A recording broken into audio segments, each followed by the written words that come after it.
আসসালামু আলাইকুম, সবাই কেমন আছেন? আশা করি সবাই ভালো আছেন। আলহামদুলিল্লাহ, আমিও ভালো আছি। তো আজকে কথা বলবো মানুষ নিয়ে। কারণ আমরা মানুষ, আমরা জাতির শ্রেষ্ঠ জীব। তো মানুষ এমন একটা প্রাণী যার সাথে একজনের সাথে আরেকজনের মিল নাই। কারণ মানুষ এমন একটা জাতি যে নিজে নিজে নিজের আহারের জন্য জমা করে রাখে, পুঁজি করে রাখে। কোনো প্রাণীকে আপনি দেখবেন না তারা নিজেদের খাদ্য এভাবে এভাবে মানে জমা করে রাখে। শুধু খাদ্য না, মানুষ এমন একটা জাতি যে ধরেন যে একটা মানুষের সাথে আর একটা মানুষের কখনোই মিল নাই। ডিএনএর মিল নাই, চেহারার মিল নাই, কারো ফিঙ্গারপ্রিন্টের মিল নাই। তো আপনি কি ভাবতেছেন যে একটা মানুষ আর একটা মানুষের মতো কিভাবে হয়? আপনি কিভাবে এটা ভাবেন যে আপনি অমুকের মতো হবেন বা অমুক আপনার মতো হতে হবে? এরকম না। কারণ এক একটা মানুষ এক এক রকম এবং এক একটা মানুষ ইউনিক এবং তাদের পার্সোনালিটিও এক এক রকম। কোনো মানুষ কারো মতো না। এখন আপনি আমার মতো না, আমি আপনার মতো না। তো মানুষ যেহেতু ডিএনএ ঠিক নাই, একটা ফিঙ্গার সেটাও ম্যাচ করে না। তো সেই সেই জায়গা থেকে আপনি কিভাবে বলতে পারেন যে আমি অমুকের মতো হইতে চাই, আমি অমুক হইতে চাই? কোনো দিনও পারবেন না। আপনার নিজের জায়গা নিজে তৈরি করতে হবে। আপনাকে আপনার জায়গা ঠিক রাখতে হবে। আপনি আপনার মধ্যেও ইউনিক কিছু আছে যেটা আপনি নিজেও জানেন না। তো সেই ইউনিক জিনিসটা খুঁজে বের করতে হবে যে আপনি কোনটা পারফেক্টলি পারেন, কোনটাতে আপনি ইন্টারেস্ট বেশি, কোনটা আপনি ভালো পারেন, সেই জিনিসটা খুঁজে বের করতে হবে এবং সেই জিনিসের উপর ফোকাস করতে হবে। তাইলে দেখবেন যে একদিন আপনি সফল হইতে পারবেন।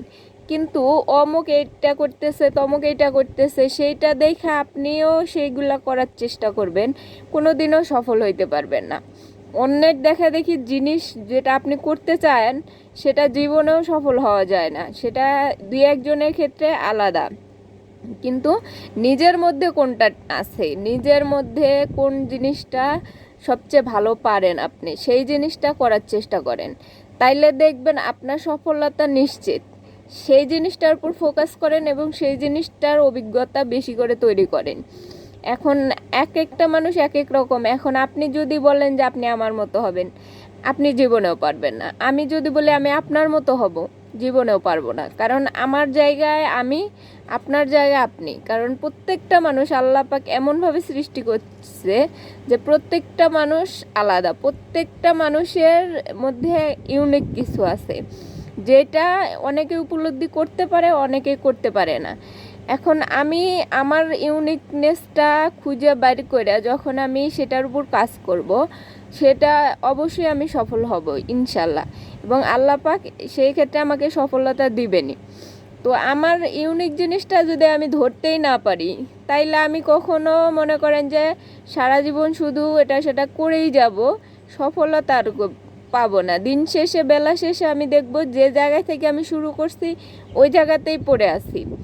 তো আপনি যদি কিছু করতে চান, লাইফে যদি উন্নত করতে চান, তাহলে আপনি কোনটা ভালো পারেন, আপনার মধ্যে কোন ইউনিকনেস আছে, সেই জিনিসটা খুঁজে বের করেন এবং সেটার উপর কাজ করা শুরু করে দেন এখন থেকেই।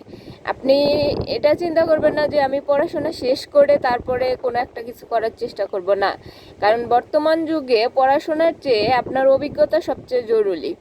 কারণ আপনি যদি পড়াশোনার পাশাপাশি কোনো কিছু একটা করতে পারেন, তাহলে আপনি কিছু না কিছু করতে পারবেন। সেটা জবের ক্ষেত্রে, আপনি জব করতেছেন পাশাপাশি কোনো কিছুতে ইনভলভ থাকেন, বিজনেসের ক্ষেত্রে হোক, যে কোনো জায়গায় হোক, আপনার কিছু টাকা আপনি এমন জায়গায় ইনভেস্ট করেন যে জায়গা থেকে আপনার কিছু না কিছু ইনকাম আসবে, বা এমন কিছুর সাথে যুক্ত হন যেগুলো আপনাকে আনন্দ দেয়। আর যে জিনিসটা করতে আপনি পছন্দ করেন, সেটা জব করেন, চাকরি করেন, আর মনে করেন যে পড়াশোনা করেন, যাই করেন না কেন, বিজনেস যারা করে তাদেরকে বলবো যে আপনারা যে বিজনেসই করেন না কেন, সেই বিজনেসের মধ্যে আপনার ইন্টারেস্ট থাকতে হবে এবং সেটা আপনার মন থেকে করতে হবে। আপনি শুধু টাকা কামানোর উদ্দেশ্যে বিজনেস করলে আপনি জীবনেও সফল হইতে পারবেন না। আপনার জায়গা যেরকম ছিল সেরকমই থাকবে। তো সেই যে বিজনেস করেন না কেন, ওটা যেন আপনার মধ্যে একটা ভালো লাগা কাজ করে, যে আপনি এই জিনিসটাতে আনন্দ খুঁজে পান এবং এই বিজনেসটা করলে আপনার ভালো লাগে, সেইটা করার চেষ্টা করেন। তো আপনার নিজের কোনটা পছন্দ সেটা অবশ্যই আপনি নিজে ভালো জানেন, অন্যজন আপনাকে বলে দিবে না। তো সেই জিনিসটা খুঁজে বের করেন এবং সেই জিনিসটার উপর কাজ করে এখন থেকেই সেই কাজটা করা শুরু করে দেন। সেটা যে কোনো বয়স হোক, আপনার বয়স কম হোক বেশি হোক, এখন থেকেই শুরু করেন। বয়সটা কোনো ম্যাটার না, কারণ এখন বয়সের যে আপনার কাজের যে পরিশ্রমটা, কাজের যে ইয়েটা, ওইটা বাড়ানোটা জরুরি, কারণ এখন কম্পিটিশনের যুগ।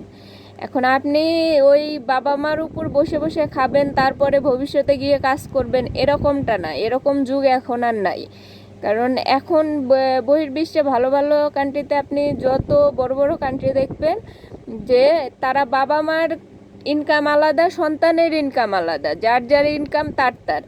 আর আমরা তো বাংলাদেশে এমন বাংলাদেশ যেখানে আপনি আপনার ইনকাম আপনার বাবার মানে আপনি, আপনার বাবার ইনকামের উপর আপনি চলেন, কিন্তু নিজের কোনো কিছু নাই, অথচ বাবার টাকায় ফুটানি করেন, কিন্তু বাবা যে কতটা পরিশ্রম করে ইনকাম করছে সেটা আপনি খেয়াল করেন না।